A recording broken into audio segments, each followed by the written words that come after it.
السلام علیکم ورحمۃ اللہ وبرکاتہ۔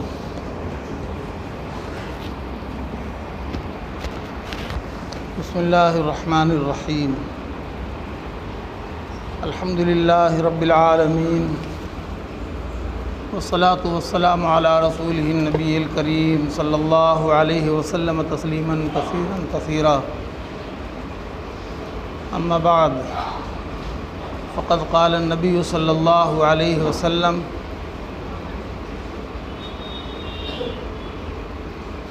لکل عمل ابن آدم لہ الا الصوم، الصوم لی وانا اجزی بہ، او کما قال النبی صلی اللہ علیہ وسلم۔ وقال النبی صلی اللہ علیہ وسلم: للصائم فرحتان، فرحۃ عند فطرہ وفرحۃ عند لقاء الرحمن۔ اللہ کا شکر ادا کریں کہ اللہ پاک نے ہم سب کی زندگی میں یہ مبارک مہینہ عطا فرمایا ہے، جو بڑا قیمتی اور بے مثال مہینہ ہے اور اللہ کی رحمتوں کا مہینہ ہے۔ اور آپ یہ سماعت فرما چکے ہیں کہ اس مبارک مہینے کے 3 عشرے ہیں۔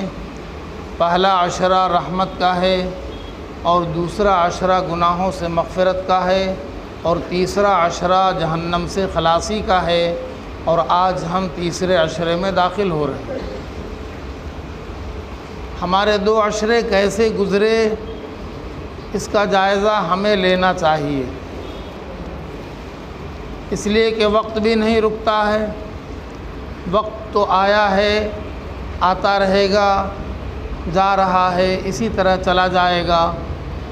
وہ خوش نصیب ہوں گے جو وقت کے ساتھ اپنا کچھ اچھا کر لیں گے، اور بد نصیب ہوں گے جو اس کی قدر نہیں کریں گے۔ وقت آئے گا، گزر جائے گا۔ ابھی آپ نے اللہ کے پیارے نبی رسول اللہ صلی اللہ علیہ وسلم کی 2 احادیث سماعت فرمایا۔ اللہ کے پیارے نبی صلی اللہ علیہ وسلم ارشاد فرماتے ہیں کہ آدم کی اولاد کا ہر عمل اس کے لیے ہے۔ انسان جو کچھ بھی کرتا ہے، اچھا یا برا، وہ اپنے لیے کرتا ہے، اس کا بدلہ اس کو ملے گا۔ الا الصائم، فرمایا روزہ دار کے علاوہ۔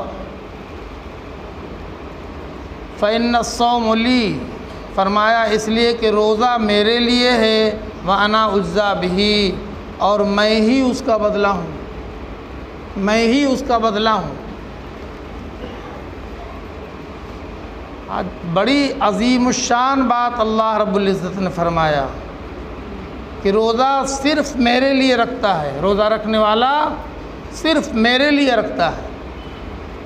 یہ سند ہے روزہ داروں کے روزہ کی قبولیت کی، کہ جس نے بھی روزہ رکھ لیا وہ روزہ صرف اللہ کے لیے رکھ رہا۔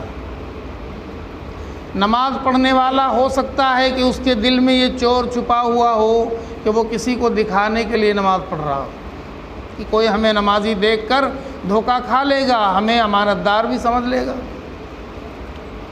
کچھ اور عمل کر رہا ہو، خرچ کر رہا ہو، زکوٰۃ دے رہا ہو سکتا ہے دل میں یہ چور چھپا ہوا ہو کہ لوگ مجھے سخی کہہ دیں گے۔ لیکن روزہ میں یہ سب کچھ ہو نہیں سکتا ہے۔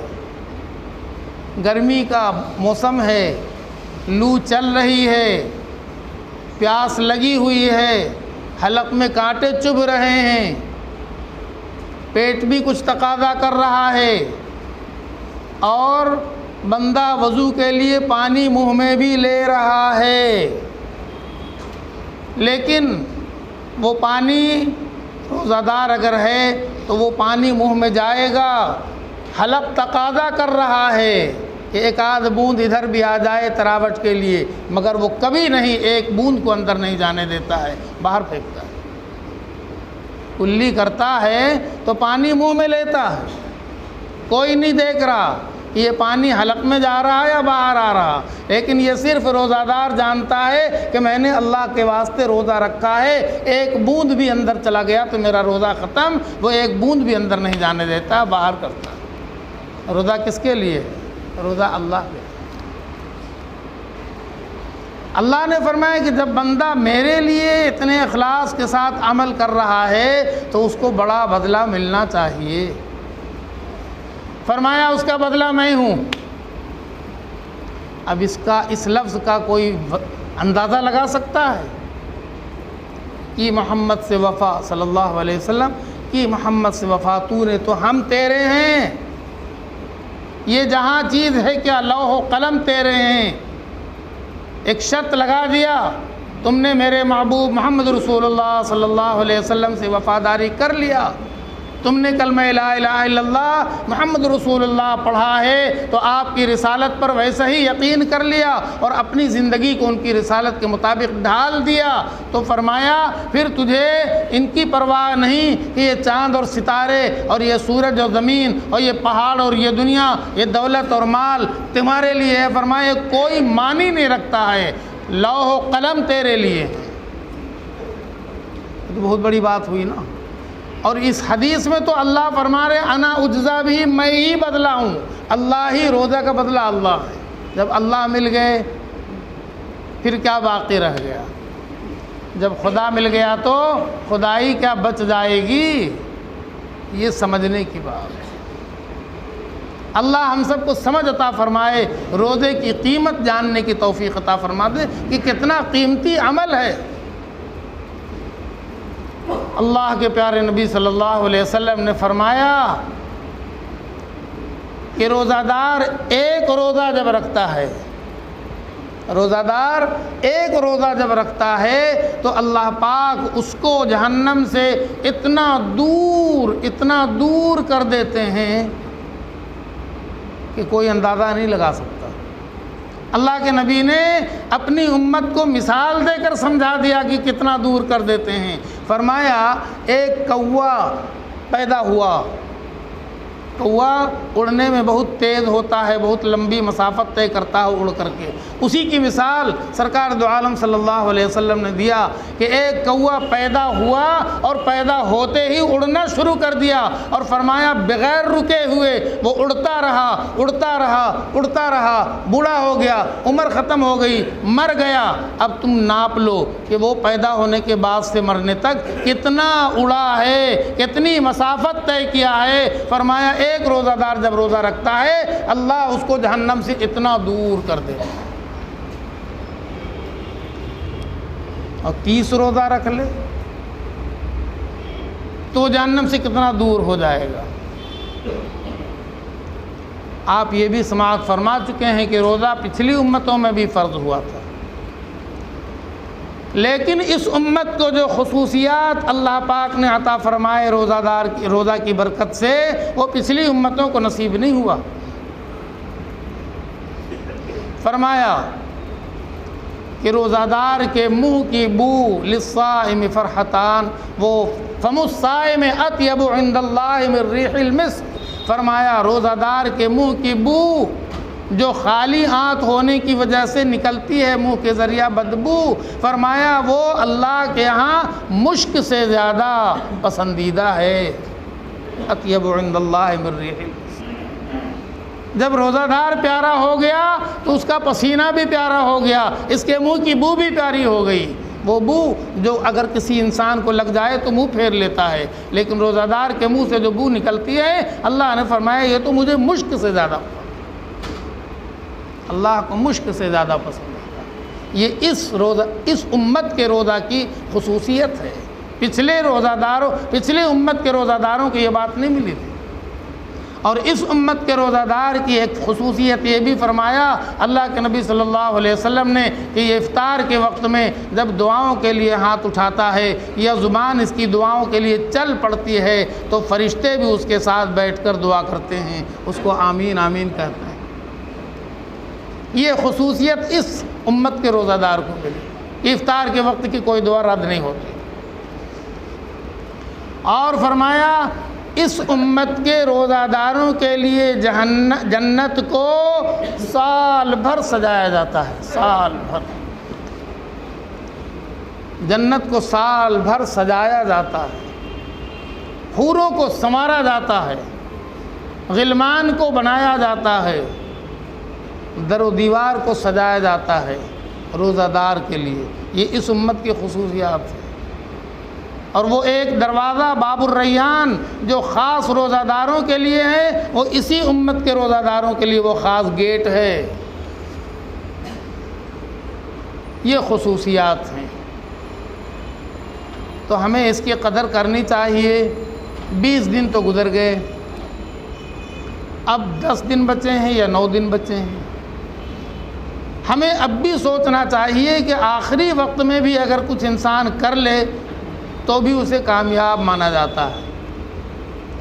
ایک طالب علم اگر سال بھر محنت نہ کر سکا اور اسے ہوش آیا کہ اتنا بھاری امتحان دینا ہے، وقت تھوڑا بچا ہے، تو پھر اس کی بے چینی دیکھیے، اس کی کھلبلی دیکھیے، پھر تو وہ تن من دھن سے لگ جاتا ہے کہ ہمیں ایگزام فیس کرنا ہے، ہمیں اچھے نمبر سے کامیاب ہونا ہے، اور تھوڑا سا دن بچا ہے تو ہمیں تو جو کچھ کرنا ہے کر لینا چاہیے۔ اور پھر وہ حوصلے کے ساتھ کر لیتا ہے تو اسی آخری دنوں میں وہ کامیابی کا پرچم لہرا دیتا ہے۔ روزہ داروں کو یہ سوچنا چاہیے کہ ہماری زندگی 11 مہینے کی کیسی کٹی تھی، اور یہ 1 مہینہ ایسا تھا کہ اگر ایک انسان سچے دل سے اللہ کی طرف رجوع کر لے اور توبہ کر لے اور معافی مانگ لے تو اللہ پاک اس کو معاف کرنے کے لیے تیار ہیں۔ تو اس آخری عشرے میں ہمیں زیادہ سے زیادہ مغفرت کی طلب کرنا چاہیے۔ خوب اے اللہ، ہماری زندگی کا ایک ایک سانس تو گناہوں میں، نافرمانیوں میں گزر گیا ہے، اب بچا کیا ہے؟ کس دن کس وقت میں کہاں پر موت آ جائے کوئی نہیں جانتا ہے۔ اے اللہ بس معاف کر دیجئے، آپ بہت معاف کرنے والے ہیں۔ صدق دل سے اگر زبان سے کہہ دے تو بہت بڑی بات ہے، دل میں بھی آ جائے اللہ تب بھی معاف کر دیتے ہیں۔ دل میں بھی آ جائے کہ ہم تو مجسم گناہ ہیں، ہماری زندگی کا ہر لمحہ تو گناہوں میں کٹا ہے، اور اللہ معاف کرنے کے لیے تیار ہیں، ہم ہی معافی مانگنے کے لیے تیار نہیں ہیں۔ تو معافی مانگ لینا چاہیے، اور معافی مانگنے کا جو طریقہ ہے وہ آپ کسی بھی سائل سے سیکھ سکتے ہیں، جو مسجد کے دروازے پر کھڑا ہو کر یا آپ کے دروازے پہ کھڑا ہو کر، آپ کے سامنے کھڑا ہو کر آپ سے 1 روپیہ مانگنے کے لیے جو حلیہ بناتا ہے، کیا ہم اپنی زندگی کے گناہوں کو معاف کروانے کے لیے اپنا حلیہ اللہ کے سامنے ویسا نہیں بنا سکتے؟ بس ہاتھ اٹھ جائے، منہ لٹک جائے، منہ بن جائے، چہرہ بھینچ جائے، آنکھ بھینگ جائے، ہے نا، اور لڑکھڑا کے کہہ دے کہ میرے اللہ، ہم تو سب سے بڑے گنہگار ہیں، اور تو تو سب سے بڑا غفار ہے، تو سب سے بڑا ستار ہے، اور تیرے خزانے میں کوئی کمی نہیں ہے، بس اپنے رحم کا صدقہ اس مبارک ماہ کی برکت ہمیں معاف کر دے، تو گارنٹی ہے کہ سب گناہ معاف ہو جائیں گے۔ حقوق کو چھوڑ کر، حقوق تو ادا کرنے کی چیز ہے، حقوق ادا کرنا چاہیے۔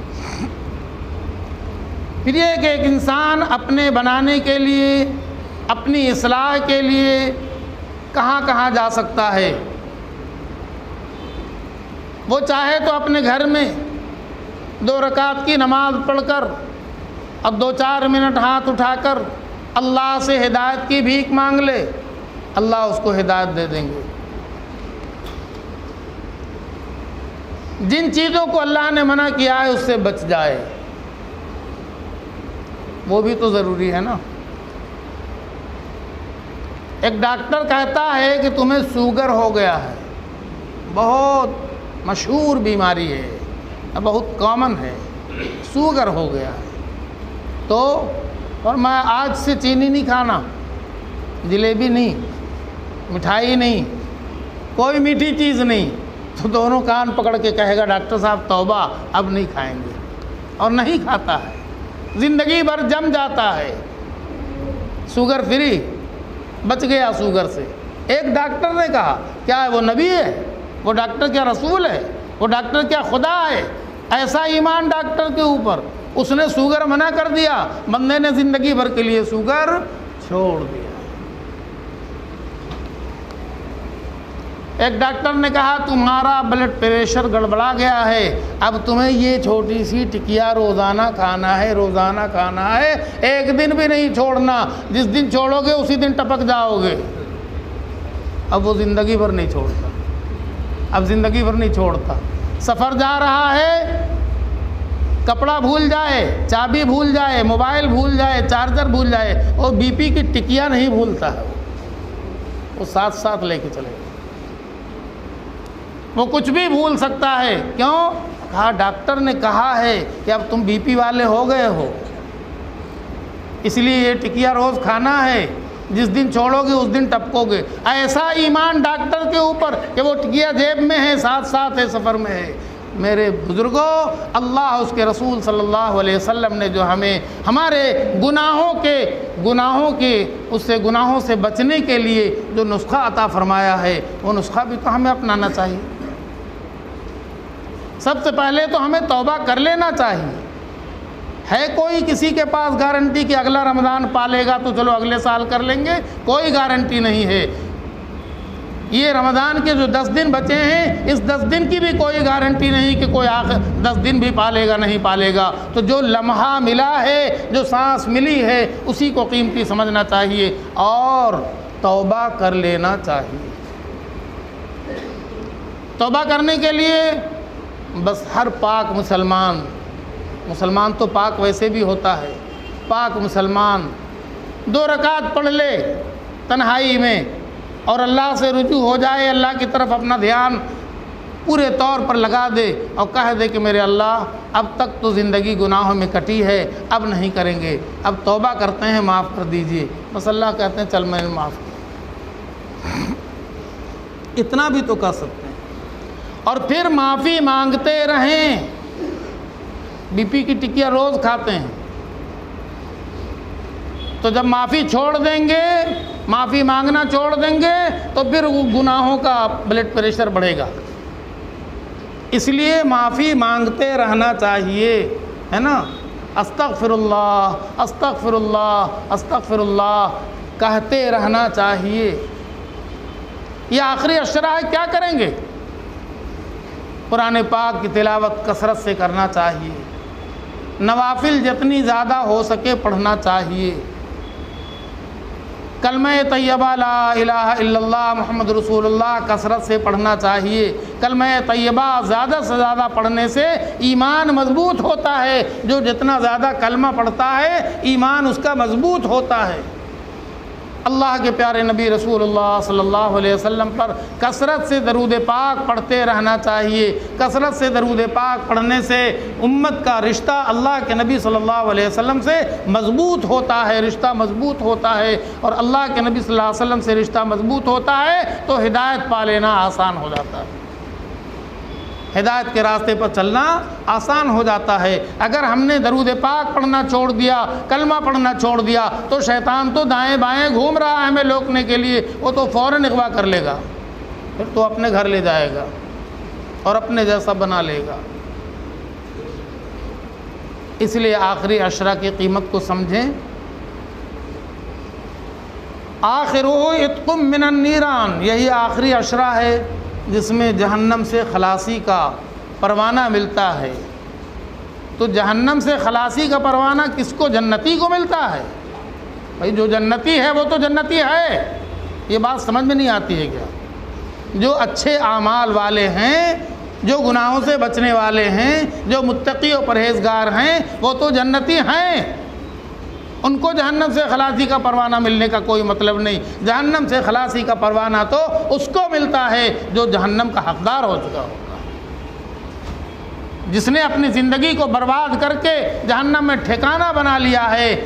اس مبارک مہینے کے آخری عشرے میں اگر وہ اللہ کو منا لیتا ہے، اللہ اس کو جہنم سے خلاصی کا پروانہ دے دیتے ہیں۔ کہ چل تو نے پوری زندگی تو گناہ کیا، جہنم میں اپنا ٹھکانہ بنایا، لیکن چل آخری عشرے میں تو نے مجھے منا لیا، میں تجھ سے مان گیا، اب تجھے معاف کرتا ہوں، جا تو جہنم سے بچ جا۔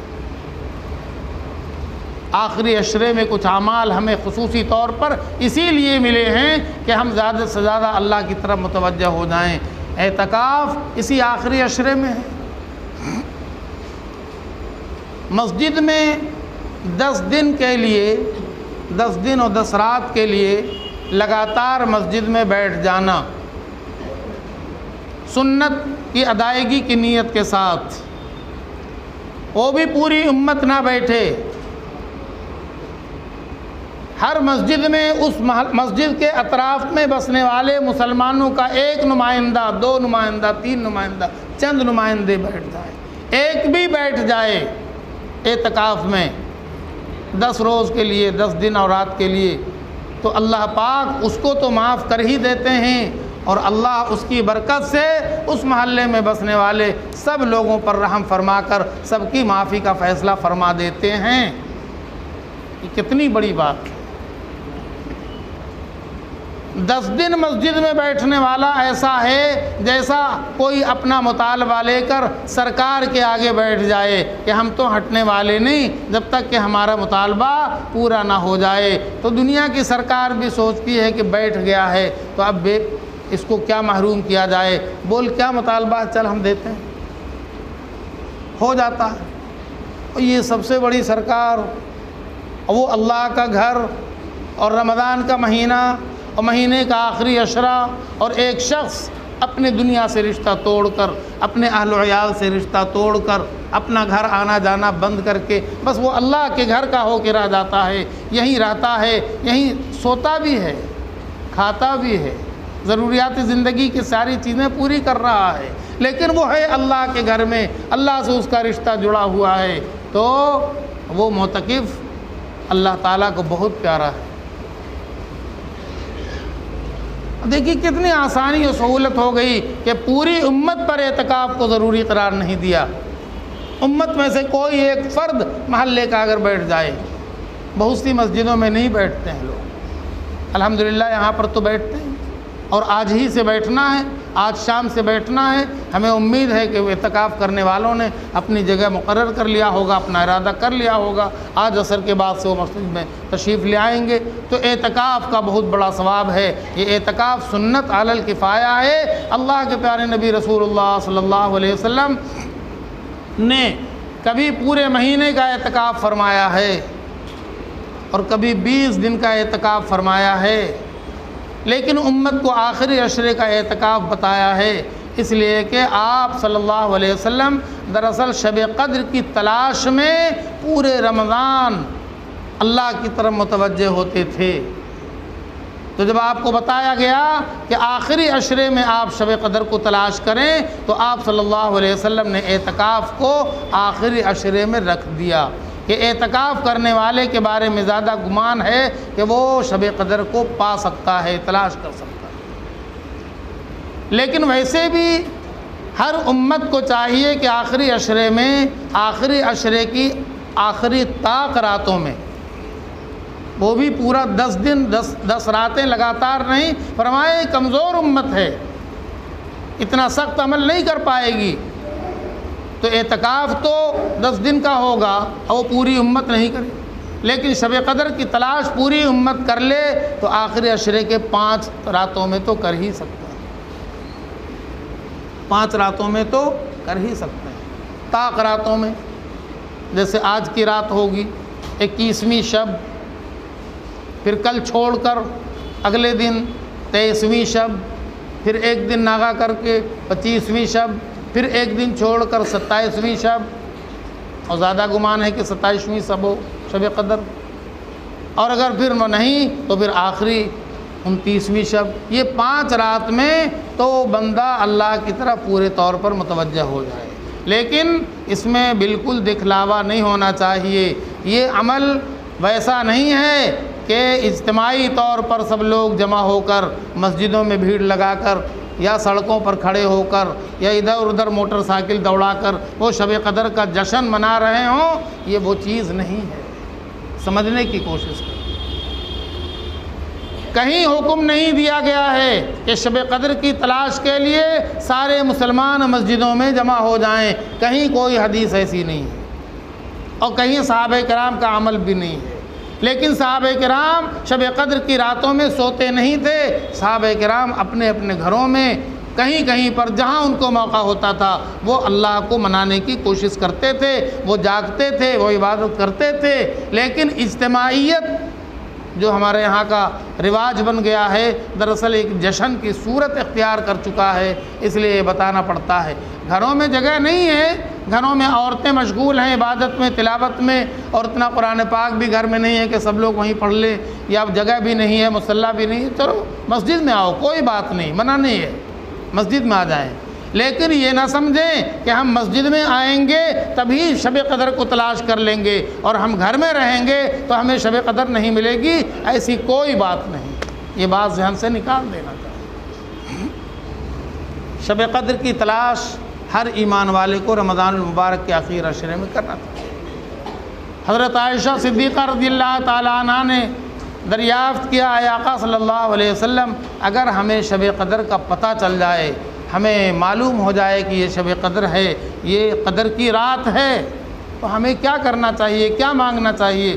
ایک چھوٹی سی پیاری دعا سرکار دو عالم صلی اللہ علیہ وسلم نے حضرت عائشہ صدیقہ رضی اللہ عنہ کو سکھایا، فرمایا کہو اللہم انک عفو کریم تحب العفو فاعف عنی۔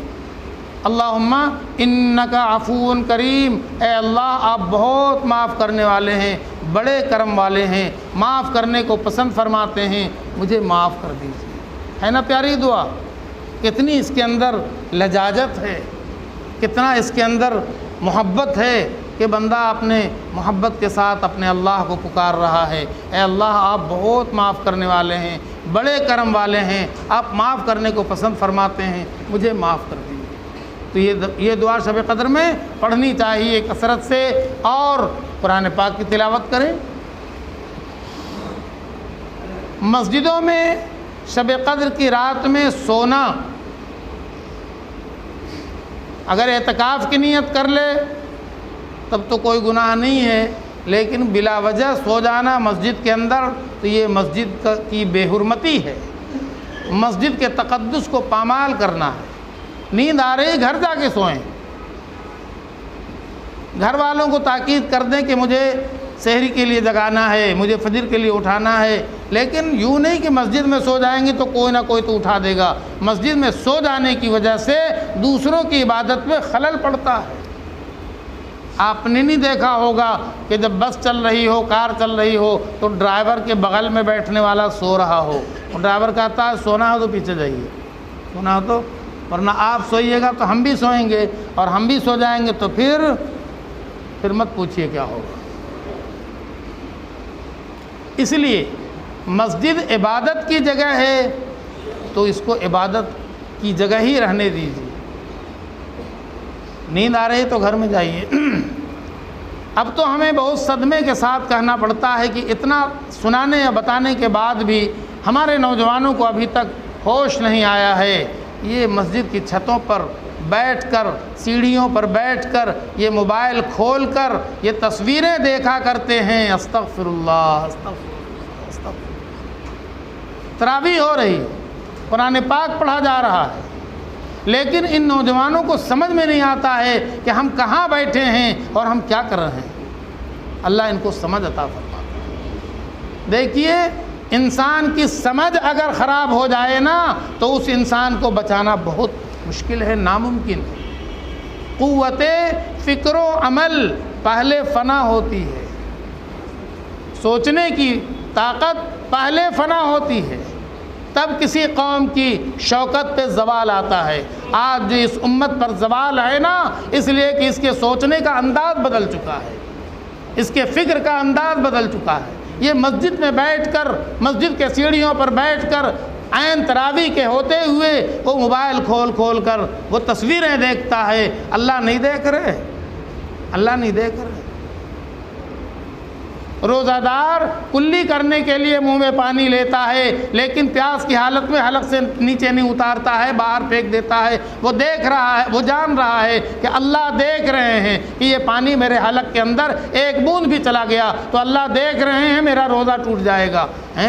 تو کیا موبائل دیکھنے والے یہ بات نہیں مانتے ہیں کہ اللہ دیکھ رہے ہیں؟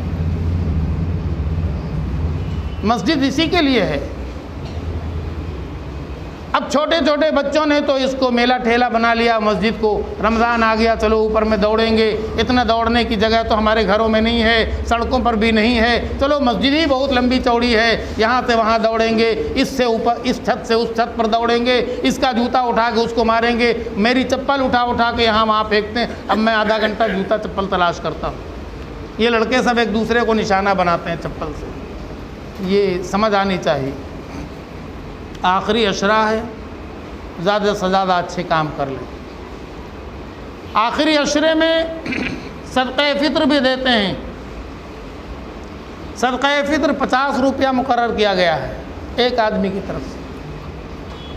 یہ 50 روپیہ اتنی معمولی چیز ہے کہ ایک آدمی یہاں پر سے سبزی باغ میں ہوٹل میں گھستا ہے اور جب وہ تھوڑا سا کھا کے باہر نکلتا ہے، کاؤنٹر والا کہتا 50 روپیہ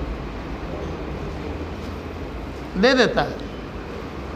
اب یہ 50 روپیہ ہمارے 30 روزوں کا اس طرح سے کہ روزے میں کیا کمی کوتاہی کجی کجروی رہ گئی ہے ہمارے روزے میں ہیں، جو ٹوٹ پھوٹ ہو گئی ہے، اللہ فرماتے ہیں کہ بس تو 50 روپیہ 30 دن کے بعد نکال دے، عید سے پہلے کسی غریب تک تیرا 50 روپیہ پہنچ گیا، اب تیرے روزے کی کمی بیشی کو ہم چھوڑ دیں گے اور روزہ پورا قبول کر لیں گے۔ کتنا قیمتی سودا ہے۔ ہر ایمان والے کو چاہیے کہ وہ 50 روپیہ صدقہ فطر نکال دے عید کے پہلے، اور نکال کر وہ ان ضرورت مندوں تک پہنچا دے جو اس کی نظر میں واقعی ضرورت مند ہیں۔ واقعی ضرورت مند ہے، واقعی ضرورت مندوں کو تو کم ملتا ہے لیکن پروفیشنل کو تو خوب ملتا ہے، جنہوں نے مانگنے کو جمع کرنے کو اپنا پیشہ بنایا ہوا ہے، وہ تو آپ کے ہاں جا کر دھمک کر آپ سے وصول لیں گے، تھیلا بھر لیں گے۔ ان کو تو روزے سے کوئی لینا دینا نہیں، ان کو نماز سے کوئی لینا دینا نہیں، ان کو تو کلمہ تک پڑھنا نہیں آتا ہے، لیکن چونکہ وہ مسلمانوں کی رجسٹر میں نام زد ہیں، نام مسلمانوں جیسا ہے، اس لیے سب سمجھتے ہیں کہ وہاں تو بڑا مسلمان ہی کو دے رہے ہیں، لیکن نہیں، آپ اغل بغل میں دیکھیے، اپنے خاندان میں دیکھیے، جو واقعی ضرورت مند ہیں لیکن وہ کسی کے آگے ہاتھ نہیں پھیلاتے، وہ شرم کرتے ہیں، مانگنا شرم کی بات ہے، مگر ضرورت مند تو ہیں۔ آپ ان کی ضرورت پوری کرنے کے لیے فطرے کی رقم ان تک دے دیں گے تو ان کی بھی عید ہو جائے گی، اور جب ان کی عید ہو جائے گی تو انشاءاللہ آپ کی بھی عید ہو جائے گی۔ اور اگر ہمارے معاشرے میں کسی بھی مسکین و غریب کی عید نہیں ہو سکی، اس کا دل مرجھایا ہوا ہے، اس کا چہرہ کملایا ہوا ہے، ہم جیسا بھی کپڑا پہن لیں گے ہماری عید نہیں ہوگی۔ کپڑا پہن لینے کا نام عید نہیں ہے۔ عید تو نام ہے کہ ہر ایمان والا جس دن خوش ہو گیا وہی دن عید ہے۔ ہر ایمان والا جس دن خوش ہو گیا وہی دن، اسی دن عید ہے۔ زکوٰۃ بھی نکالتے ہیں، وقت نہیں ہے، زکوٰۃ پر زیادہ بات آج نہیں کرنی۔ دراصل رمضان کا مہینہ یہ زکوٰۃ کا مہینہ نہیں ہے، لیکن لوگ تھوڑا میں زیادہ کمانا چاہتے ہیں، تاجر ہیں نا، تھوڑا دے کر زیادہ پانا چاہتے ہیں، اچھی بات ہے، تو سوچتے ہیں کہ زکوٰۃ تو ہمیں سال میں نکالنا ہی ہے، کبھی بھی ہم رمضان میں نکالیں گے تو 100 روپیہ نکالیں گے تو 7000 روپے کا بدلہ ملے گا، ہر عمل 70 گنا بڑھتا ہے، اس لیے رمضان میں زکوٰۃ نکالتے ہیں۔ زکوٰۃ اسلام کے ارکان میں سے ایک رکن ہے، جیسے نماز رکن ہے، روزہ رکن ہے، اسی طرح زکوٰۃ بھی مالداروں پر فرض ہے، رکن ہے۔ اور زکوٰۃ کی حقیقت تو بہت معمولی ہے۔ ایک کھیرا خریدیے، کھیرا اس کا 10 پیس کاٹ دیجیے، 10 پیس کاٹ کر 9 پیس تو الگ کر لیجئے، 1 پیس بچ گیا، اس 1 پیس کو بھی 4 پیس کر لیجئے، اس میں سے 3 پیس ادھر رکھ دیجئے 9 پیس کے ساتھ، اور 1 ٹکڑا جو بچا ہے نا وہی آپ کے مال کا زکوٰۃ ہے۔ کھیرے میں کتنا گھٹ گیا؟ 97.5% آپ کے پاس ہے، اور 2.5% سے امت کے وہ ضرورت مند کی زندگی کٹے گی جن کو اللہ نے مال نہیں دیا۔ اور مال کا معاملہ بھی ایسا ہے کہ اللہ تعالیٰ کے ایک اشارے سے فقیر امیر اور امیر فقیر ہو جاتا ہے، ایک اشارے سے۔ اب جس کو اللہ نے امیر بنایا ہے، جس کو پیسہ دیا ہے، وہ سوچے کہ کیا اس سے اللہ کی کوئی رشتہ داری تھی کہ اس کے گھر میں دولت کا خزانہ موجود ہے، اور کیا اللہ کو اس سے دشمنی تھی جس کے گھر میں کھانا بھی نہیں پک رہا ہے؟ اللہ کی نہ کسی سے دشمنی، نہ اللہ کی کسی سے دوستی، سب اللہ کی نظر میں برابر ہیں۔ اللہ آزماتا ہے پیسہ دے کر۔ تم آم خریدتے ہو تو گٹھلی کا بھی پیسہ دیتے ہو، چھلکے کا بھی پیسہ دیتے ہو، اور گھر میں لا کر صرف اور صرف گودا ہی کھاتے ہو، گٹھلی بھی پھینک دیتے ہو اور چھلکا بھی پھینک دیتے ہو، جو شاید آدھا سے زیادہ ہوتا ہوگا۔ گودا تو 1/4 کھا لیتے ہو اور 3/4 پھینک دیتے ہو، اور زکوٰۃ میں ایسا کچھ نہیں ہے۔ زکوٰۃ میں جو کچھ تمہارے پاس ہے اللہ کا دیا ہوا ہے، اور سال بھر اللہ نے اس کو بچا دیا۔ وہ تمہارے کھانے سے بھی فارغ ہے، وہ تمہارے کپڑوں سے بھی فارغ ہے، وہ تمہاری ضروریات زندگی سے بھی زیادہ ہے، اس کی تم کو ضرورت ہی نہیں ہے۔ وہ تمہارے بینک میں جمع ہے، یا تمہارے بکسے میں جمع ہے، سونے کی شکل میں جمع ہے، یا روپے کی شکل میں جمع ہے، یا تجارت کے سامان کی شکل میں جمع ہے نا؟ وہ تمہارے پیٹ کا دانہ نہیں ہے، وہ فاضل چیز ہے، اور سال بھر اللہ نے بچایا ہے۔ سال بھر کس نے بچایا ہے؟ اللہ نے بچایا ہے۔ اب اللہ کہتے ہیں اس میں سے اتنا سا نکالو، اتنا سا، جیسے ایک کھیرے کا 2.5% ہوتا ہے، وہ آم کی گٹھلی اور چھلکے کے برابر بھی نہیں۔ 100 روپے میں کل 2.5 روپیہ، لاکھ روپے میں 97,500 آپ کا ہے، صرف 2.5 روپیہ، تو 2.5 روپے میں شاید ایک آدمی کی بھی ضرورت نہیں پوری ہوگی، مگر آپ 2.5 روپیہ نکال دیں گے، اور سب لوگ نکال کر یہ زکوٰۃ کی رقم اگر ضرورت مندوں تک پہنچا دیں گے تو ہمارے سماج میں انشاءاللہ تعالی برابری آئے گی، اور سماج میں ایک خوشی کی لہر دوڑے گی، اور سب کی ضروریات پوری ہو جائیں گی۔ اللہ سب کو زکوٰۃ بھی نکالنے کی توفیق عطا فرمائے۔ آج 20 رمضان المبارک ہے، اور انشاءاللہ تعالی یہاں تراویح میں قرآن پاک آج مکمل ہونا ہے، تو دعا بھی ہوتی ہے قرآن پاک مکمل ہونے پر۔ اللہ جس کو توفیق عطا فرمائے وہ تکمیل قرآن پر دعا میں شرکت کے لیے وہ آنا چاہیں تو آ سکتے ہیں، لیکن اس کو یہ نہ سمجھیے گا کہ فرض ہے۔ تراویح تو سنت ہے، وہ ادا ہو گئی، اور اللہ نے جس کو توفیق عطا فرمایا اس نے تراویح بھی پڑھا۔ اب رہی دعا کی بات، کوئی صرف دعا میں آنا چاہے یا کہیں اور تراویح پڑھا ہے دعا میں